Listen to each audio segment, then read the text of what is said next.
অনেকেই এই সুজির হালুয়া কিংবা বরফিটা সকালে নাস্তা রুটির সাথে বেশ পছন্দ করে, কিন্তু পারফেক্ট হয় না। সেই জন্য কিন্তু অনেক সময় এটা তৈরি করে না, কিন্তু খেতে মন চায়, কি করার আছে। আসসালামু আলাইকুম সুপ্রিয় দর্শক, কেমন আছেন সবাই? আশা করি সবাই অনেক ভালো আছেন এবং সুস্থ আছেন। আজকে আমি তৈরি করে দেখাবো খুব সহজে সুজির বরফি কিংবা হালুয়া। এটা আপনারা সকালে নাস্তা রুটির সাথে কিংবা এমনিতেও খেতে পারেন। চলুন দেখে নিই এটা আমি কিভাবে খুব সহজেই ঘরেই তৈরি করে নিলাম। যেহেতু আমি সকালে নাস্তার জন্য তৈরি করেছি, আবার খুব সহজেই এটা শেয়ার করেছি, সেজন্য কিন্তু আমি এখানে রান্নার যে সয়াবিন তেলটা আছে সেটা দিয়ে আজকে তৈরি করব। আর এটাতেও কিন্তু অনেকটা খেতে টেস্টি হবে।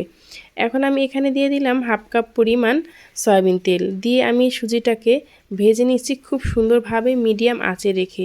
এই সুজিটা কিন্তু খুব অল্প আঁচে এটাকে ভেজে নিতে হবে, যেন পুড়ে না যায়, কিন্তু সুজির কালারটা যেন এরকম লাল হয়। দেখতে পাচ্ছেন প্রথমে সুজিটা কিন্তু সাদা ছিল, তারপর কিন্তু অনেকটাই এরকম ব্রাউন কালার হয়ে গেছে। এখন সুজিটা ভাজা হওয়ার পরে আমি এখানে নিয়ে নিলাম 2 কাপ পরিমাণ লিকুইড দুধ, সাথে দিয়ে দিচ্ছি এখানে হাফ কাপ চিনি। আপনারা চিনিটা আপনাদের পছন্দ মতো দিয়ে দিতে পারেন।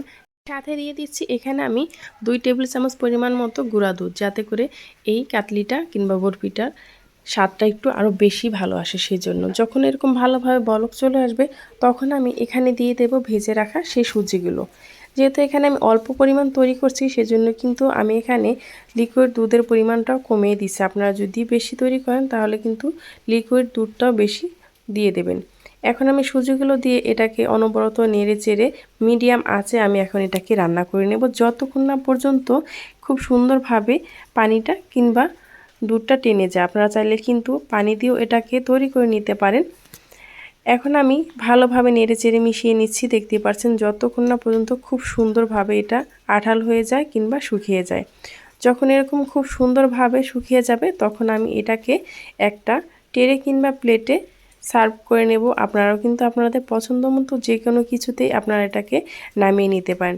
তবে এটা গরম গরম নামিয়ে যে কোনো একটা প্লেটে এটাকে খুব সুন্দরভাবে সেট করে নিতে হবে। আমি কিন্তু অনেকক্ষণ পর্যন্ত, দেখতেই পারছেন, মিডিয়াম আঁচে রেখে এটাকে ভালোভাবে শুকনো করে নিয়েছি। এখন আমি এটা একটা ছোটো ট্রেতে নিয়ে নিলাম। এখন এটাকে ভালোভাবে চেপে চেপে এটাকে আমি রেস্টে রেখে দেব যতক্ষণ না পর্যন্ত ঠান্ডা হয়। ঠান্ডা হলে কিন্তু এই সুজির বরফি কিংবা কাটলিটা খুব সুন্দরভাবে বসে যাবে। আমি কিন্তু খুব সহজে এটাকে শেয়ার করেছি, আপনারা কিন্তু একবার হলো বাসা ট্রাই করে দেখতে পারেন।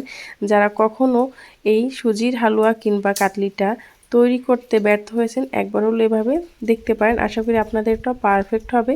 আর খুব সহজে কোনো রকম ঘি ছাড়াই কিন্তু আমি এই কাটলিটা তৈরি করেছি। আপনাদের কাছে আমার এই সহজ সরল রেসিপিটা যদি ভালো লেগে থাকে, তাহলে প্লিজ চ্যানেলটি সাবস্ক্রাইব করে পাশে থাকা বেল আইকনটা ক্লিক করে রাখবেন।